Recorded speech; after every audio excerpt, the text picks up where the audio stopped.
அவர் வண்டி எங்கேயோ விட்டுட்டுன்னு சொல்லி வண்டியை வாங்கி செக்யூரிட்டி கொடுத்துட்டு நீ நம்ம வண்டியில் வாங்க சொன்னேன். வண்டியில் என்ன பார்த்தா இவங்க இவங்கெல்லாம் எல்லாரும் இருக்காங்க. நாங்கள் பேசிகிட்டே போனோம் ஆஃபீஸ்க்கு. அங்கே கிட்ட போகும்போது தான் உனக்கு ஒரு சர்ப்ரைஸ்னு என்கிட்ட தான் சொன்னார். நான் வந்து குண்டா இருக்கிறதால என்னை எப்பவுமே ஃப்ரெண்ட் சீட்டில் தான் உட்கார வச்சுக்கிறேன். பின்னாடி உட்காந்து மற்றவங்களுக்கு இடம் அடிக்கணும். பக்கத்தில் உட்கார வச்சுட்டு சில கதையெல்லாம் சொல்லிட்டு கூப்பிட்டு போனார். போகும்போது ஒரு தட்டு தட்டி உனக்கு ஒரு சர்ப்ரைஸ் அப்படின்னு சொல்லிட்டு தான் ஆஃபீஸ்க்குள்ளே ஓகே. போனோம். ஆனா பின்னாடி இருக்க எல்லாருக்கும் தெரியும். அவங்களுக்குலாம் தெரியும். அது எனக்கு ஓகே. தெரியாது. ஆ. உள்ள போனோனே நான் நினச்சேன், எனக்கு அங்கே ஆஃபீஸ்னோடனே ஓகே அண்ணனை பார்ப்போமோன்னு தோணுச்சு. ஆஃபீஸ்க்குள்ளே போனோடனே அங்கே போனோடனே சொன்னாங்க.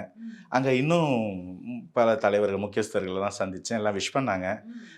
பார்த்துருக்கோம். சில பேர் சில விஷயம் கோட் பண்ணி நல்லா பண்ணுறடா அப்படி சொன்னாங்க. நல்லா வார்மாக ரிசீவ் பண்ணாங்க. அப்புறம் அண்ணன் ஆஃபீஸ் ரூம்குள்ளே போனாங்க. ஆர்டராக ஒருத்தராக போனோம். வயசு ப்ரையாரிட்டி படி போய் கடைசியால் நான் அப்போ வந்து யங்ஸ்டரா நீங்க தான் உள்ள போறீங்களா? இல்லை அந்த செட்டில் நான் சின்ன பையன். ஓகே. அது சொன்னது இந்த ஆஃபீஸ்க்கு வரதில்ல நீ தான் சின்னவனா இருக்கும் அப்படின்னு சொல்லிட்டு ஆர்டரில் உள்ளே போனாங்க. அப்புறம் என்னை போகும்போது விஜய் அண்ணா வந்து எல்லாரையும் அந்த ஆஃபீஸ் ரூம் வாசல்ல வந்து ரிசீவ் பண்ணியிருக்காரு.